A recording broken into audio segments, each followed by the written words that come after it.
I am the founder of Make Magazine and Maker Faire, and we're in our 9th year of publishing the magazine, our 8th year of organizing events. And I'm going to just tell you a little bit about this, and I think what it means, what the maker movement means, and this is a good collage of different things.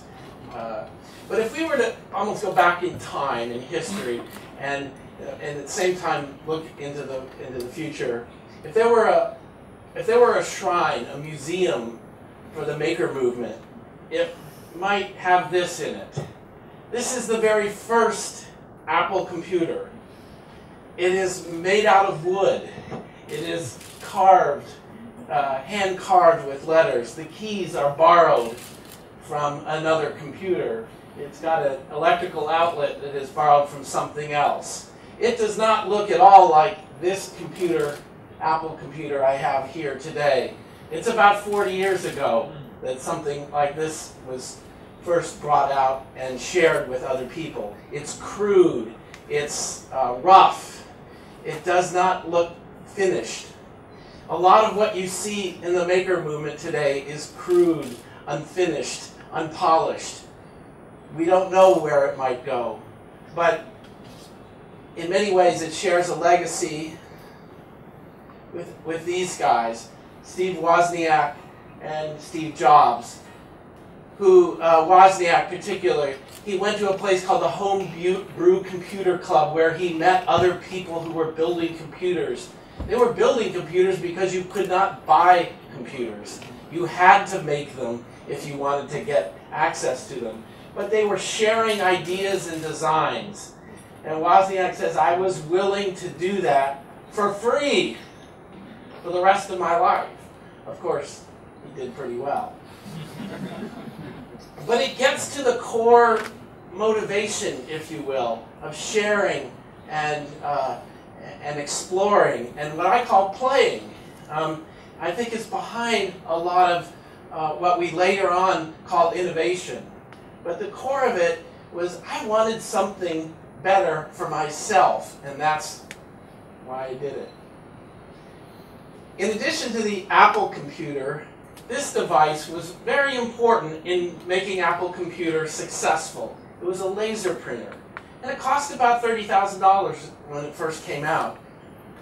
It allowed someone to take an idea on a computer, given software, and create newsletters and graphics. And it brought a creative audience to the computer that had never used computers. So people in the past, you had to be, the computers were data processing. And then there was word processing. But this is graphics processing. And this is creative work. And so, what we saw in the early 80s is creative people coming on and beginning to use the computers. And so that we used to say in that time, anyone could become a publisher. Well, jumping up to the last, say, 10 years, we can say something like anyone can be a maker. And instead of just printing out images on a 2D printer, or even just sending images around the internet, we can make things again. We can make things using technology in new ways.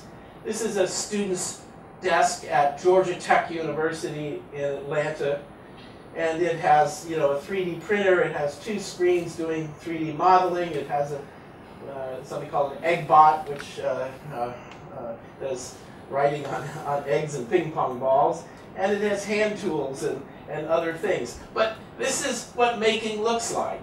It's a mix of things. But I think what's really interesting today as an enabler is that you can make one of something. You don't necessarily need to make thousands or tens of thousands. With a 3D printer, you can design something and get it and make it. And, and the tools increasingly are allowing you to make things that really were very difficult to make before. So I think that if you walk away with nothing today, in some ways, technology is making it easier to make things yourself. Okay? So we have new tools and new ways of doing things that make it possible for people with less skill to do more. And therefore, it's attracting new people to this. New people who might not be interested in creating video games or websites, but they work with physical things and they have different ideas. And particularly young people, I think, are really, it's been a pleasant surprise to me to see how deep and broad the interest is. So there's a new group of people who call themselves makers and are creating new kinds of things today. But making, I think, involves physical things. It also is connected to digital. I showed you 3D modeling already. But most importantly today, I think one of the drivers is that it is social. We share using the internet. We can put up our work. We can talk about our work. We can find mentorship and advice from other people using the internet. But to give you a real example of someone, this is Quinn Entar, who is a 12-year-old boy from Pasadena, California. And Quinn has a website called Q Techno. So he makes things and sells them. And he's figured out that he has tutorials and a blog, and he has products that you can purchase. He and his mother pack them on the kitchen table and send them out to people. So it's just a small business. But someone might want to translate this word, but only a 12-year-old boy would come up with the idea for a fart sensor. And it's basically a fart detector or whatever you want to call that. So that's where new ideas come from. He understands his audience, and he understands what they think would be fun to do. But Quinn is a 12-year-old, but he's teaching classes about Arduino at a local makerspace. He's wearing an MIT t-shirt. He hasn't gone to MIT, but he might go there someday, he says. And look at adults and others are listening to him teach programming. He's gone to maker fairs and been recognized there. And he's gone to industry forums. He's the young boy right here who's there with all these adults talking about his business. By the way, we have a Quinn here with us as well. He's 13 years old. Fantastic. I'd love to meet him. So Quinn went to the Maker Faire in Rome, which I'll talk about later. But he said, he gave a talk on lessons of a 12-year-old CEO. And then he said, I got to see the Pope and meet the mayor of Rome. So he's done quite a lot as a 12-year-old. And then most recently, Joey Hudi brought his extreme marshmallow cannon to the White House for a demonstration.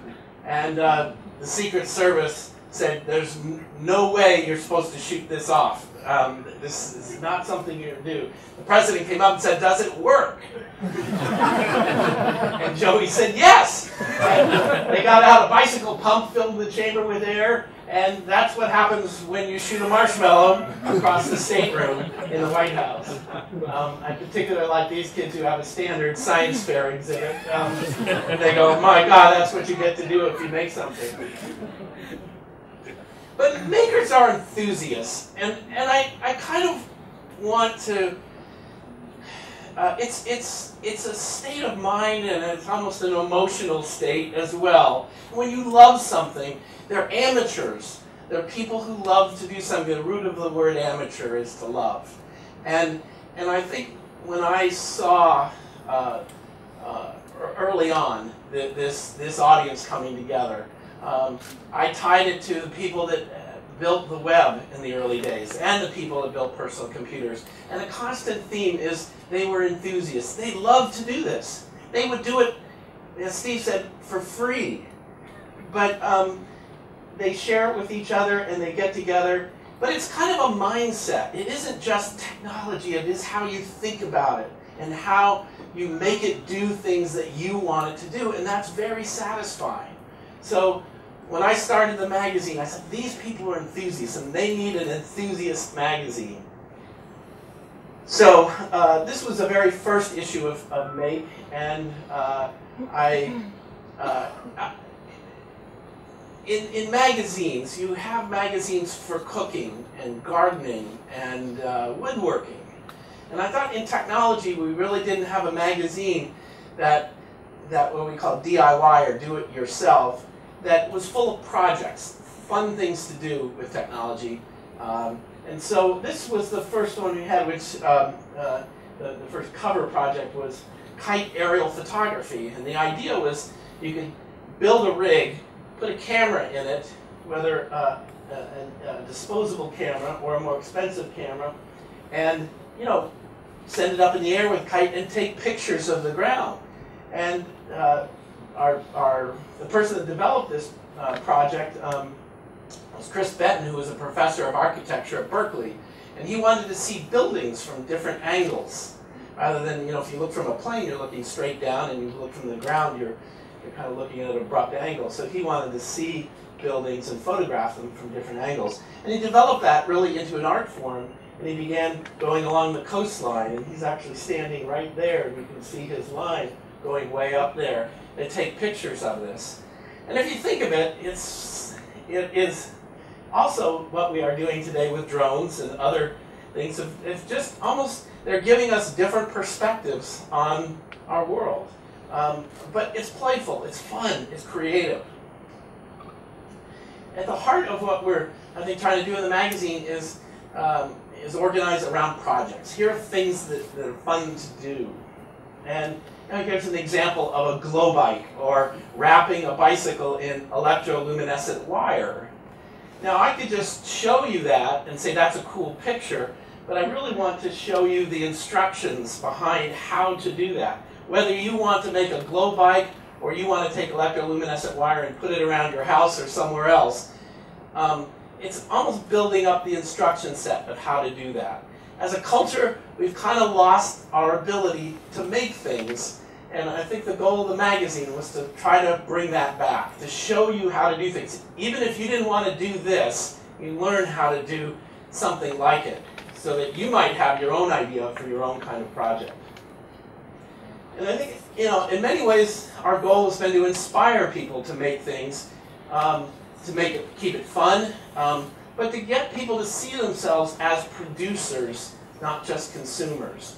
And in many ways, it is a backlash to consumer culture, where we just buy things and we throw them away. Part of this is, can we make things that are meaningful to us?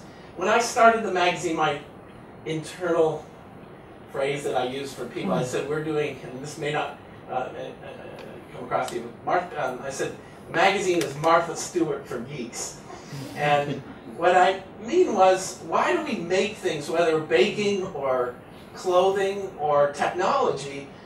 We often make it for other people, in that context of family and friends. We want to share what we do, whether it's making a pie because friends are coming over, or making dinner.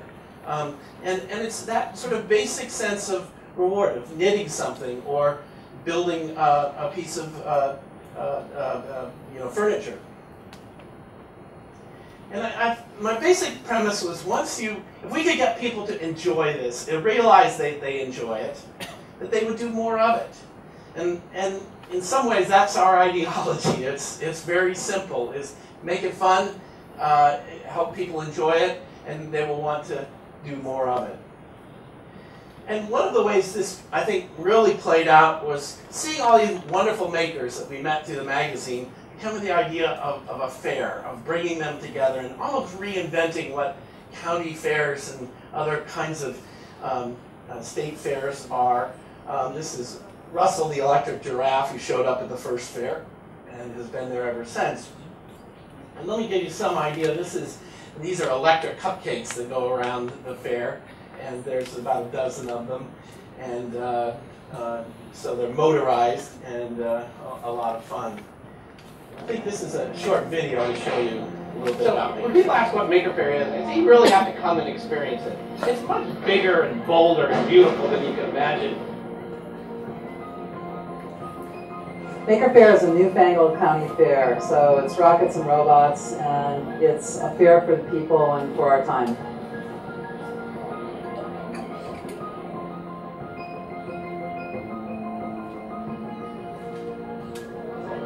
The stuff that people make and they show at Maker Faire is just incredible. This is the place where it's cool to be smart in a way, no?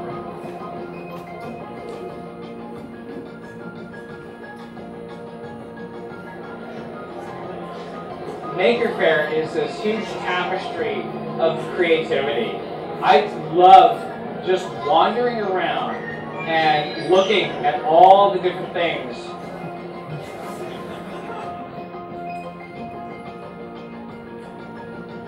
People spend hours and hours here interacting with makers and seeing really a spectacle of making.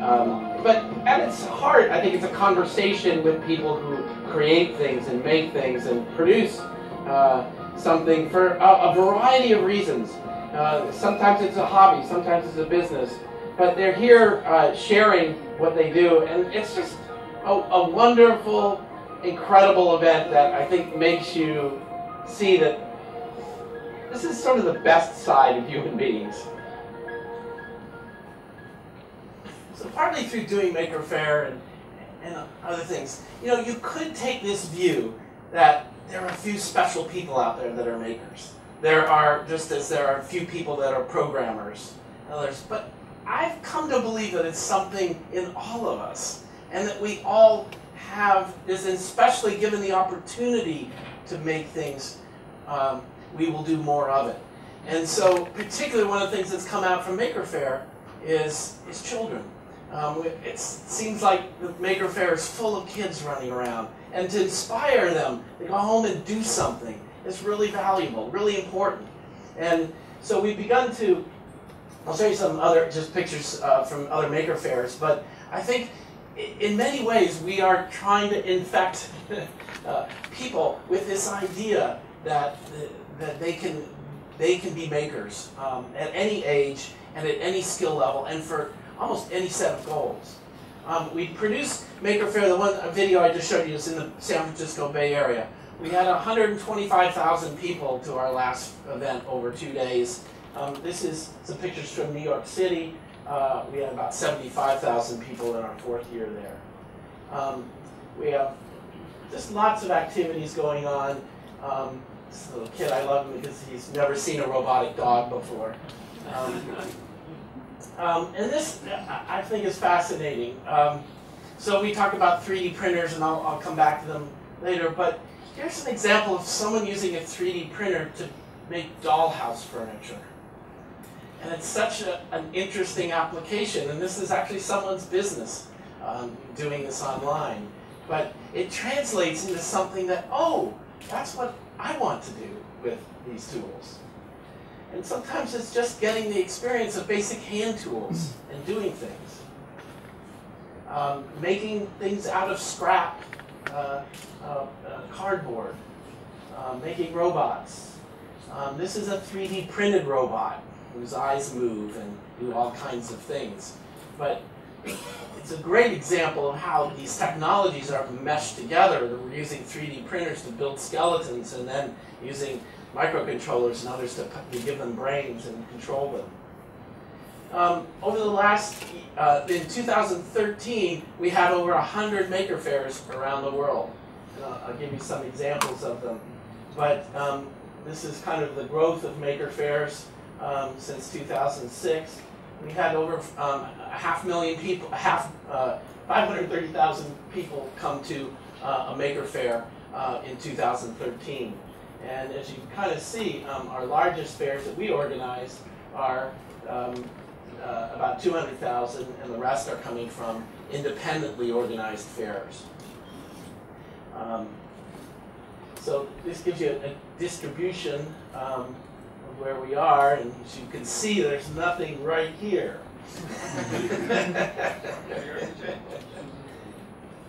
So in 2013, we had 67 in North America, 20 in Europe, 9 in Asia, 1 in South America, and 1 in the Middle East. to show you a few examples, last October we had, I think, the largest fair in Europe. We had about 35,000 people come to Maker Faire Rome. And it was really busy. It was a wonderful event, sponsored by the Chamber of Commerce. And here was something I think you might see more at a Maker Faire Rome than elsewhere, but this was an automated soccer goalie. So if you kick the ball, the goalie tries to block it. They were doing 3D printing with Nutella. This is Maker Faire UK. One of the things they had there was a knitting robot.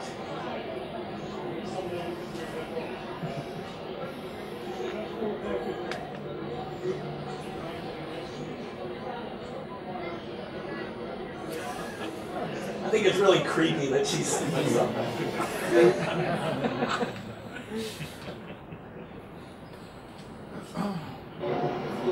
And this was Maker Faire Korea, South Korea. Who did that? So it's a beautiful Who did this? Control.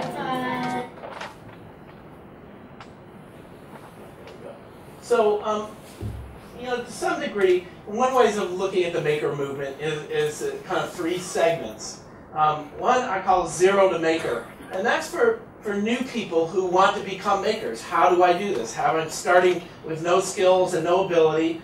How can I learn to solder or use 3D printers or use microcontrollers? And then I think there's a second segment which I call maker to maker, and that's people who, once they learn to see themselves as makers at any level, they begin to tap into the resources of the community, that they can find other people who are makers and they can get help with projects and collaborate. And then maker to market, which is makers that become professional at what they're doing to build businesses and sell things. So, you know, makers connecting to makers is something that happens at Maker Faire. It happens in maker spaces, which are physical workshops that are built out in the community. It can happen in lots of different places. But some of I wanted to kind of cover today is make it as a source of innovation. A lot of, certainly, folks at probably the previous talk we're going on to is we're seeing new ideas, new projects, new companies come out of this. And I think, you know, some of the themes are open source. The open source software movement is now applied to hardware, to physical things. And we're seeing rapid prototyping of new ideas. It's never been easier and cheaper to do things. It doesn't mean that making something is easy. It's still kind of hard, but it's easier than it used to be.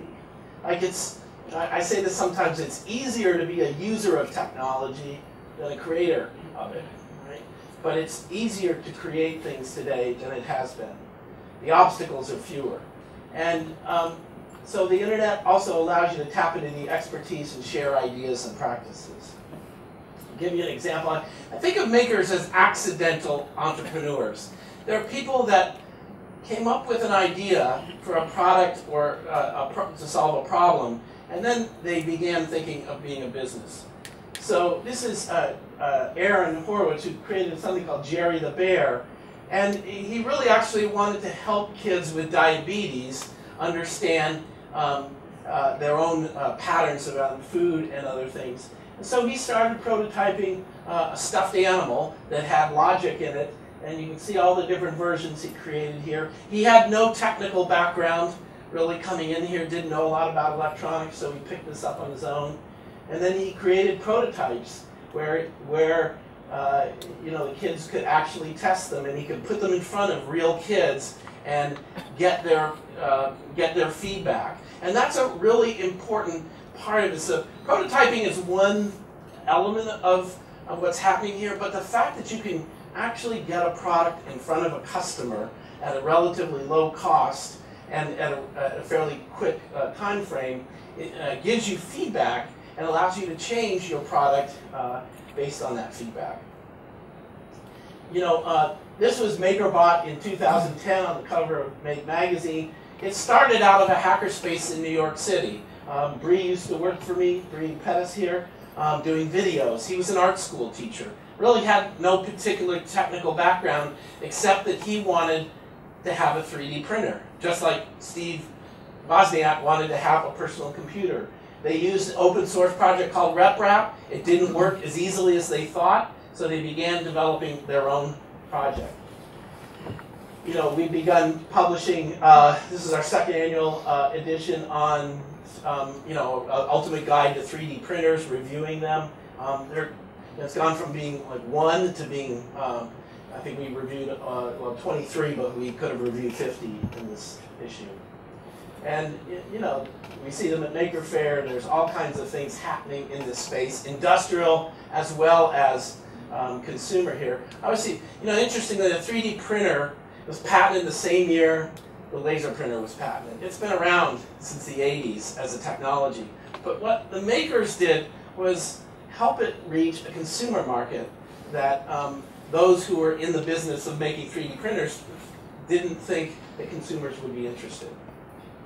This is an interesting example of just innovation. This is from Maker Faire Rome, and they were making, partially because it's Rome, they were making objects from marble dust, which means marble, dust is, when you cut marble, dust is what you were left with. They were mixing it with resin and trying to create objects that had, you know, the properties of marble, but could be extruded. So some of the drivers here for the maker market: cheap technology, open collaboration and community, digital fabrication tools, crowdfunding such as Kickstarter, very important, and better access to manufacturing capacity really across the world. There's an ecosystem emerging where people can work with partners to get things made. Seed studios. This is another one, Alive, where they to help you find trusted manufacturers. There are accelerators and incubators to help you improve your product and maybe get capital. Again, also trying to utilize some of the capacity of existing factories in here. But I think it's important to realize that makers don't need a lot of capital. And therefore, you should, unlike a lot of Silicon Valley businesses and that you read about today, it's about almost raising money is almost the end in itself. Makers can start businesses here without having a lot of capital or infrastructure. And because they can innovate rapidly or iterate rapidly using cheaper off-the-shelf components, they can build a community of supporters, they can work openly with others, and they can change direction if it's not working. So what we see is small business creation out of the maker movement, much more than just some, you know, like a single large business. And I think there's a new category of product that we'll eventually see. In the past, we talked about handcrafted or homemade or handmade products, which are pretty much slow and tedious to make, but have certain properties that we value. Then there's mass manufactured products, as I said, that are cheap and easily disposed of. And I think what we're looking at is what do these tools allow us to do to personalize, customize, modify, or repair things more easily. And lastly, I think, you know, to frame for you some of the impacts I think we're seeing of the maker movement, it's kind of a culture shift I think that we might see over time. And, you know, a move from acquiring skills over acquiring money, building over buying, creation over consumption. These are like directions. It doesn't mean the other doesn't happen. It simply means there's a shift or an emphasis on it. I think it's accompanied by a shift in how we think about education and learning. That maker skills are acquired more in it using informal methods rather than formal. Instead of, it's an informal workshop or finding a video online that shows you how to do something instead of taking a 2-year course in that. It's also valuing experience over information. What I mean by that is a lot of education is aimed at, here's all this information you need, and you never do anything with that. Experience is what do I get to do? What do I learn? What do I learn how to do? Also collaboration over competition, and intrinsic or internal motivation over extrinsic rewards. People are motivated to make things because they like to do it. And also sort of an economic shift from of creative teams over, say, mass production or assembly lines, of risk-taking over certainty, of proficiency over professions, and projects over jobs. So I think one of the things that's really interesting to me about the maker movement is it has the opportunity to expand participation in this innovation economy, in the kind of world we're coming into. If we can get new people with new skill sets involved who might not, say, create websites or do other things, we are engaging new people, creating new jobs, and creating new economic opportunity. I think it's a different way of getting science and technology, but also it's marrying it with art and design. One last thing is, it's a great book if you haven't seen it, by Eric von Hippel, who's a MIT Sloan School professor. He asks the question in this book, Democratizing Innovation, where does innovation come from? Well, typically we think new products and new ideas come from large companies and research institutions. He makes the case it comes from users, end users, who are playing with technology in a sense. He uses example of extreme sports, and when they need rock climbing gear, they create it because they're trying to do something that few people in the world have ever done before. But that's what leads to a company like Patagonia and others here. And I think we see this in the maker movement. Some of this just playing around. This is one of our interns just making herself look like a cyborg. But more practically, this is a fellow from Maker Faire Rome who is designing a prosthetic using 3D printers and microcontrollers. The important thing is he needs that prosthetic. He wants a better arm and hand than to replace what's missing. And so the idea that people, amputees and others, are involved in creating their own prosthetics is a really different model than, hey, the medical industry is going to give you small, medium, or large. No, they're going to get one and be able to modify it, improve it over time. So I'll leave you just with this idea. Really a quote, I saw it on a school bulletin board and I didn't recognize it at the time. And it says, life can be much broader once you discover one simple fact, and that is that everything around you that you call life was made up by people who were no smarter than you. And you can change it, you can influence it, you can build your own things that other people use. There's kind of a manifesto of the maker movement. That's a pretty good one. And I'd love to get it out to kids. That the things around you were built by ordinary people. And you can do that. You can get involved. You can do these things. The person who said that was Steve Jobs. And goes back to our early roots of what you can do when you believe what's possible and what's open to do. So thank you very much for your time, and I appreciate your understanding a bit about the maker movement.